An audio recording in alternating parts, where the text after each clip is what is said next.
नमस्कार दोस्तों, मैं Harish Malpani interiors guide raw concept के इस एजुकेशनल प्लेटफॉर्म पर आपका स्वागत करता हूं। दोस्तों, मटेरियल्स ऑफ इंटीरियर डिज़ाइनर इस वीडियो लेक्चर के फर्स्ट पार्ट में हम लोगों ने डिस्कस किए थे। सक्सेसफुल इंटीरियर डिज़ाइनर बनने के लिए हम लोगों को बिल्डिंग के 5 एलिमेंट्स की तरफ फोकस करना होता है और यह 5 एलिमेंट्स है एक्सटीरियर बिल्डिंग का, फ्लोरिंग्स, वॉल्स, सीलिंग्स और फर्नीचर। दोस्तों, इन 5 मटेरियल को डेकोरेट करने के लिए हमको panelling materials, surface solutions, bonding materials, hardwares या fixtures, curtain, wall hangings, upholstery और फिफ्थ वन सर्विसेज की ज़रूरत होती है। दोस्तों, इसके अंदर का हम लोगों ने पैनलिंग मटेरियल पहले ही डिस्कस कर चुके हैं। तो आइए दोस्तों, हम लोग सरफेस ड्रेसिंग मटेरियल के ऊपर या सरफेस सॉल्यूशन मटेरियल के ऊपर ध्यान देते हैं। दोस्तों, हमारी वॉल्स, सीलिंग, फ्लोर्स, फर्नीचर, इनके सभी के आउटर सरफेस को डेकोरेट हम लोग सरफेस सॉल्यूशन से कर सकते हैं।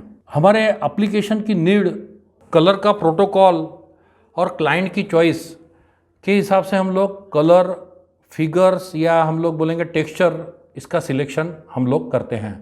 सरफेस सॉल्यूशन का सिलेक्शन बहुत इम्पॉर्टेंट है क्योंकि हमारे एलिमेंट्स को यह लुक प्रोवाइड करता है।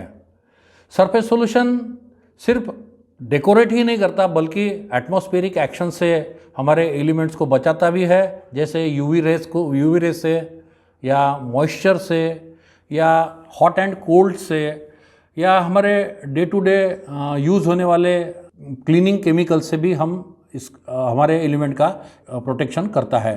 जनरली दोस्तों 4 टाइप्स के सरफेस सॉल्यूशन बाज़ार में यूज़ होते हैं, जैसे surface dressing material, surface coating material, exterior के क्लैडिंग मटेरियल्स और फ्लोर ड्रेसिंग मटेरियल्स। इन 4 सरफेस सॉल्यूशंस की तरफ हमको ध्यान जरूर देना पड़ता है। चलो आइए दोस्तों, हम लोग सरफेस ड्रेसिंग मटेरियल के बारे में बात करेंगे। सरफेस ड्रेसिंग मटेरियल एक थिन शीट होती है जिसकी थिकनेस 0.5 mm से लेकर तो 3 mm तक हो सकती है और यह हमारे एलिमेंट के ऊपर पेस्ट की जा सकती है। यह हमारे एलिमेंट की थिकनेस भी बढ़ा देती है, साथों साथ इसको स्टर्डी भी कर देती है।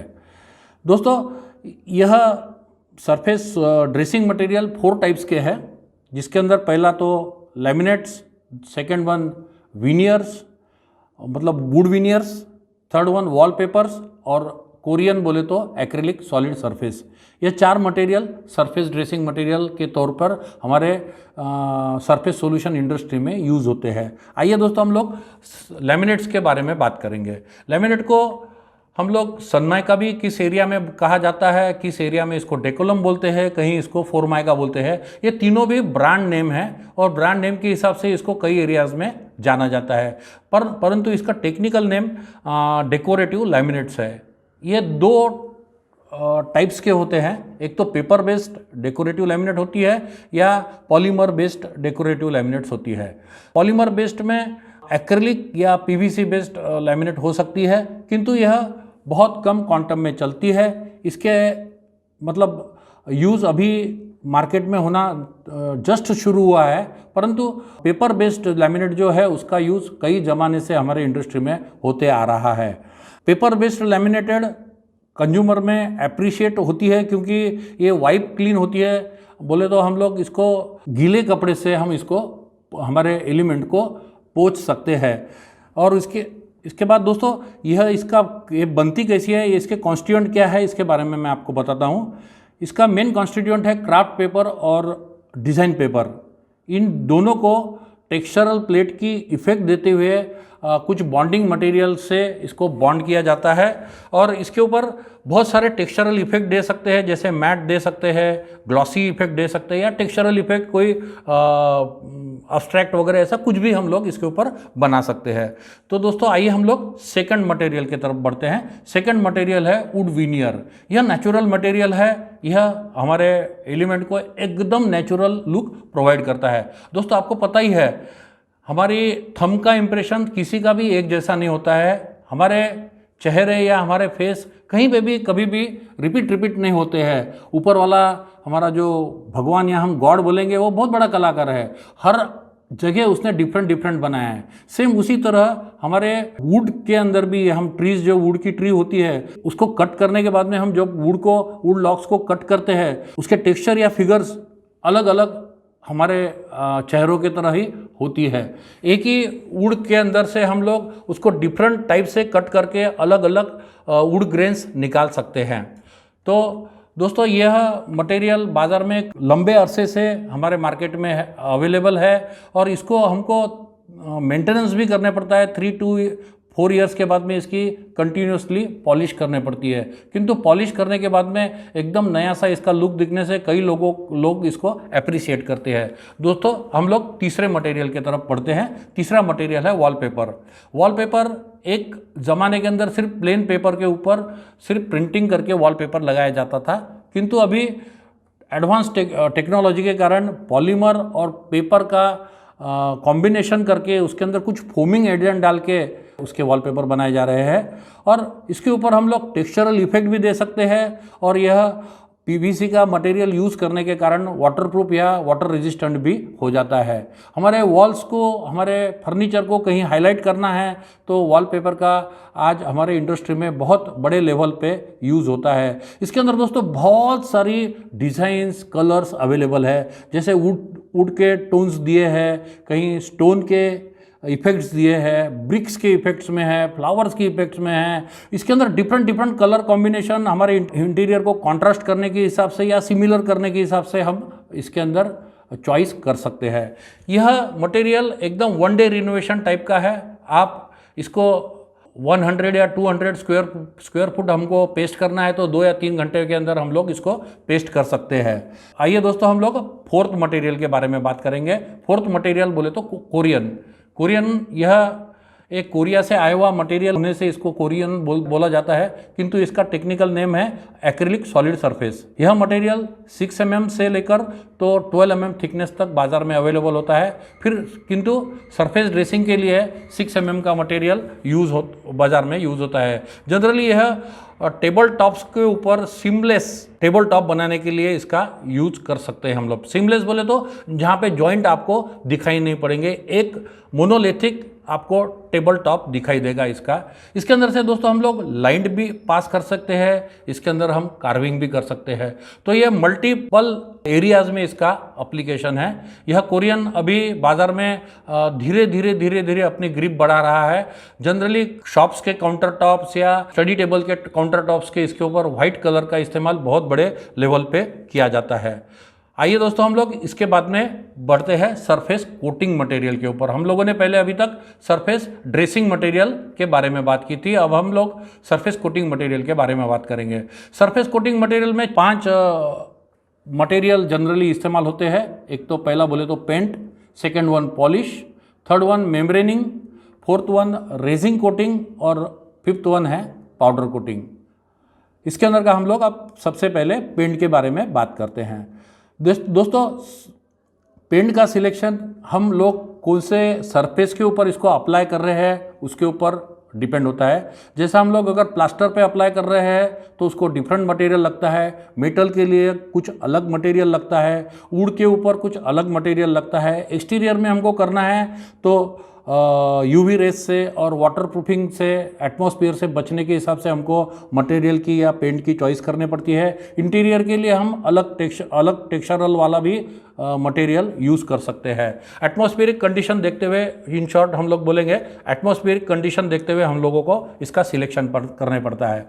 दोस्तों यह इसका क्लासिफिकेशन उसके बेसिस के ऊपर कर सकते हैं हम लोग, जैसे ऑयल बेस या अल्काइड बेस। बहुत सारे पेंट्स बाज़ार में अवेलेबल है जिनका बेस सोयाबीन का ऑयल या लिनसीड का ऑयल हो सकता है, या फिर इसके अलावा पॉलीमर बेस्ड भी आजकल मटेरियल बहुत बाज़ार में अवेलेबल है, जैसे एक्रिलिक बेस के या इपॉक्सी बेस के मटेरियल बाज़ार में बहुत बड़े लेवल पे आजकल यूज़ होते हैं।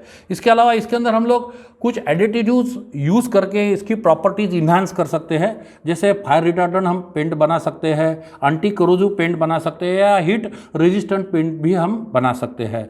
इसके अंदर दोस्तों अलग अलग टाइप्स के पेंट बाज़ार में है, जैसे ऑयल बेस्ड पेंट है, इनेमल पेंट्स है, इमल्शन टाइप्स के पेंट है, सीमेंट बेस के पेंट भी है, एल्युमिनियम बेस के पेंट है तथा बिटुमिनस का बेस लेकर भी पेंट बनाए जाते हैं। प्लास्टिक पेंट भी है और ल्यूमिनस पेंट जो दिन भर लाइट गेन करके रात को लाइट ग्लो करने वाले भी पेंट बाज़ार में अवेलेबल है। और यह पेंट जनरली 3 टाइप्स में फिनिशेस में अवेलेबल है, जैसे मैट, सटीन मैट और ग्लॉस फिनिश में अवेलेबल होते हैं।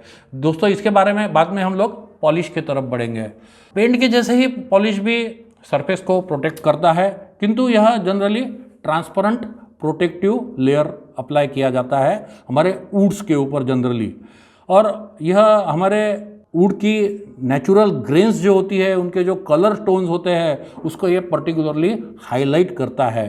दोस्तों सॉल्वेंट बेस्ड पॉलिश बहुत सारी बाज़ार में अवेलेबल है, जैसे लिकर पॉलिश है, पॉलीयूरेथीन की पॉलिश है, स्पिरिट बेस्ड फ्रेंच पॉलिश है, मेलामाइन पॉलिश है, या फिर नेचुरल की जैसे वैक्स या शिलैक्स की भी पॉलिश बाज़ार में अवेलेबल है। किंतु आजकल वाटर बेस्ड पॉलिश भी न्यूली इंट्रोड्यूस हुई है मार्केट के अंदर, वो भी आजकल बहुत चलती है। हम लोग पॉलिश के अंदर कुछ पिगमेंट डाल के हमारे फाइनल प्रोडक्ट का कुछ लुक चेंज भी कर सकते हैं हमारे रिक्वायरमेंट के हिसाब से। दोस्तों इसके बाद में हम लोग पाउडर कोटिंग की बात करेंगे। पाउडर कोटिंग जनरली मेटल पे की जाती है। यह पेंट से ज़्यादा प्रोटेक्शन देती है और लुक भी पेंट से बढ़िया इन्हांस करती है हमारे मेटल का। इसके अंदर मेंटेनेंस भी पेंट से कम होता है।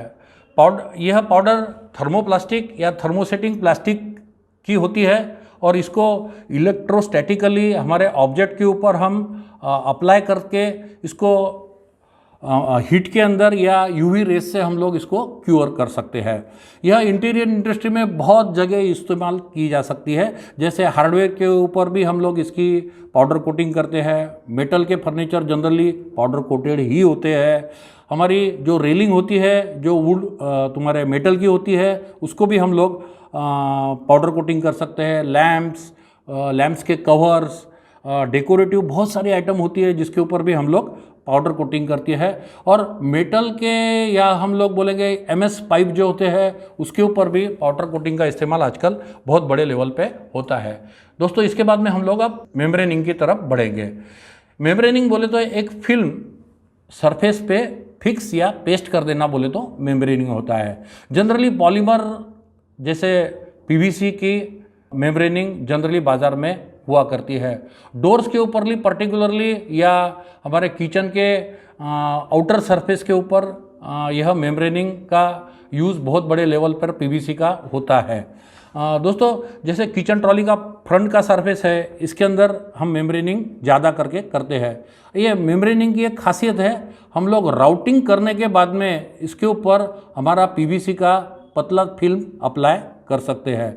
यह लैमिनेट से लेस एक्सपेंसिव है और यह मशीन वर्क होने से टाइम भी कम कंज्यूम करता है और वॉल्यूम में हम लोग मटेरियल प्रोड्यूस कर सकते हैं। जैसा लैमिनेट लगाने के लिए हमारे को टाइम भी ज़्यादा जाता है और मशीन के जैसी फिनिश भी नहीं आती है, क्योंकि वो हाथ से काम पूरा किया जा सकता है, क्योंकि वो लेबर वर्क है। इसके बाद में दोस्तों हम लोग रेजिन कोटिंग की तरफ बढ़ेंगे। रेजिन कोटिंग यह भी एक मटेरियल है जिससे हम हमारे मटेरियल को प्रोटेक्ट भी कर सकते हैं और साथ साथ उसका स्ट्रेंथनिंग भी कर सकते हैं। कुछ प्रोडक्ट्स जैसे स्टोन्स, वुड या कंक्रीट, इसके अंदर की जो गैप्स होती है या वाइड्स होती है, वो हमारे इस रेजिन से हम लोग फिल करके उसके पोरस के अंदर हम डाल देते हैं इसको, और यह हमारे को मॉइस्चर या कुछ भी आने वाली बैक्टीरियल इफेक्ट या जैसे एनिमीज होती है बैक्टीरियल या वाइट एंड्स ऐसे जैसी एनिमीज होती है, उससे यह हमारे एलिमेंट को बचाता है। और इसके अंदर हम लोग पिगमेंट डाल के इसके अंदर बहुत सारे कलर टोन्स भी देते हैं। यह रेजिन कोटिंग हमारे इंडस्ट्री के अंदर डोर के ऊपर पेपर डाल के हम लोग अप्लाई करके डोर को रेजिन कोटेड बना सकते हैं, या हमारे टेबल टॉप्स भी जो है वो भी पेपर उसके ऊपर रख कर हम रेजिन की कोट डाल के इसको हम लोग बना सकते हैं। तो दोस्तों आज हम लोगों ने सरफेस सॉल्यूशन के अंदर के 4 मटेरियल्स में से 2 मटेरियल को डिस्कस किए थे, जैसे सरफेस ड्रेसिंग मटेरियल और सरफेस कोटिंग मटेरियल। दोस्तों हम लोग नेक्स्ट वीडियो के अंदर एक्सटीरियर क्लैडिंग मटेरियल और फ्लोर ड्रेसिंग मटेरियल के बारे में बात करेंगे। तो दोस्तों हम मिलते हैं नेक्स्ट वीडियो में, तब तक के लिए मुझे आज्ञा दीजिए। नमस्ते।